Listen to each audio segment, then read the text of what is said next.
Hi everybody, my name's Catherine. I'm the Community Farm Coordinator here at the North Grove, and today I'm talking about worms. So I have our brand new can of worms worm composter, and we're using this to compost some of our kitchen scraps and turn it into really beautiful compost that can go into seedlings or into the garden.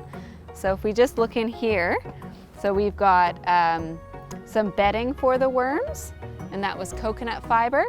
And then we added our worms with some food for them, so you can see some little kitchen scraps that they're starting to break down.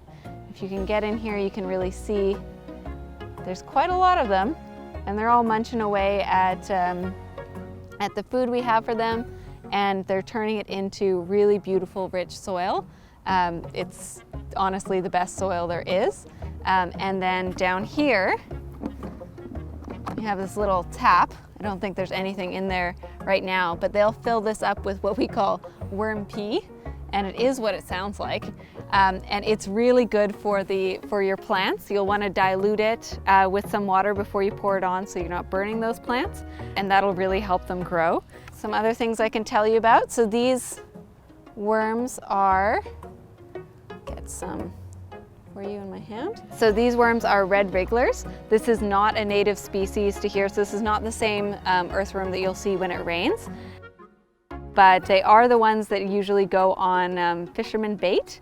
So they're easy to find, Canadian Tire, Home Depot in the summer. And they do a really good job at producing compost. I have a special guest here with me today. Janelle has been a volunteer on and off with us since the very beginning, and she has worm composters in her house, and I wanted to bring her here today so that she could show you how she uses a worm composter and how she built that. Hi guys, let me show you a homemade vermicomposter. So I made this bin out of these Rubbermaid roughneck totes that you can get at Walmart or Canadian Tire, and you need a drill or some way to make some holes, because the worms that live in here, they need to breathe. So I've drilled some holes in the top of one lid, and that lid covers up this one bin here that also has holes drilled on the bottom. Probably can't see them right now. And then it sits in an extra bin just to catch that worm pee or worm tea that Catherine was talking about. That's really great natural fertilizer. So other than that, it's the same setup as what we saw with the can of worms. It's just that you can make your own. And I live in an apartment, and it's really nice to be able to take my veggie scraps and kitchen compost and turn it into beautiful soil and fertilizer for my house plants, and if I'm doing a little bit of container gardening out on the deck. So let me show you the inside.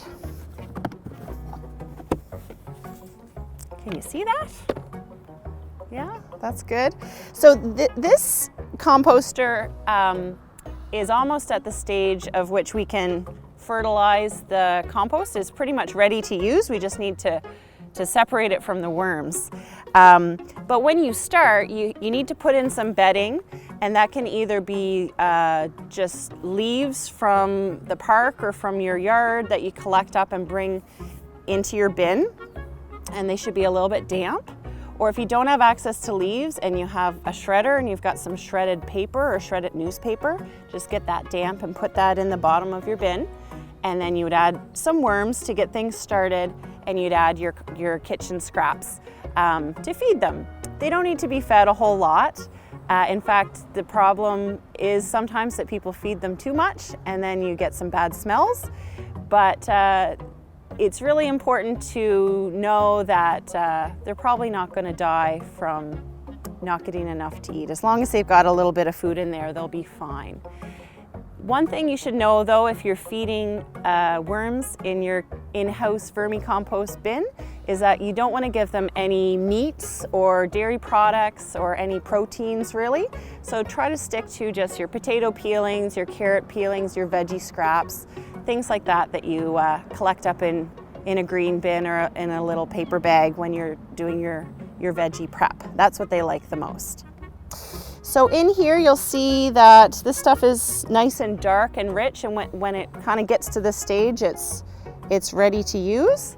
The hardest part can be to separate the worms from the compost. So the best way to do that in this type of composter is to push everything over to one side and start building a new batch of compost over here, and then shut the lid and leave it for a few days, and the worms will make their way over from the old into the new, and you can scoop out the old stuff that's all ready to use in your plants.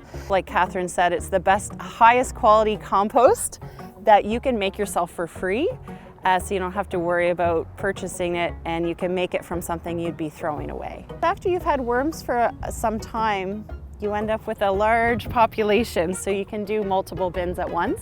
So I'll start with one bin, and then when that one's full of food, I'll move on to another bin and kind of rotate through, and by the time I've filled the third bin, the first one's ready to harvest.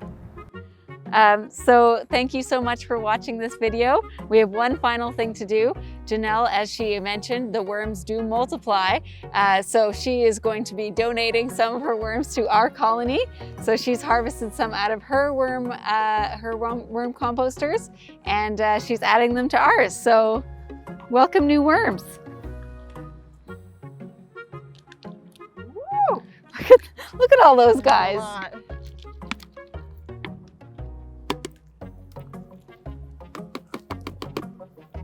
Ooh, it's warm.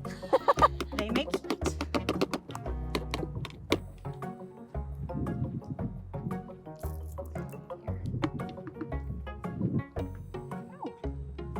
So there we go.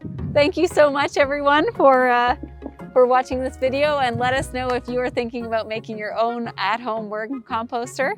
And we're looking forward to having you for the rest of the farm season.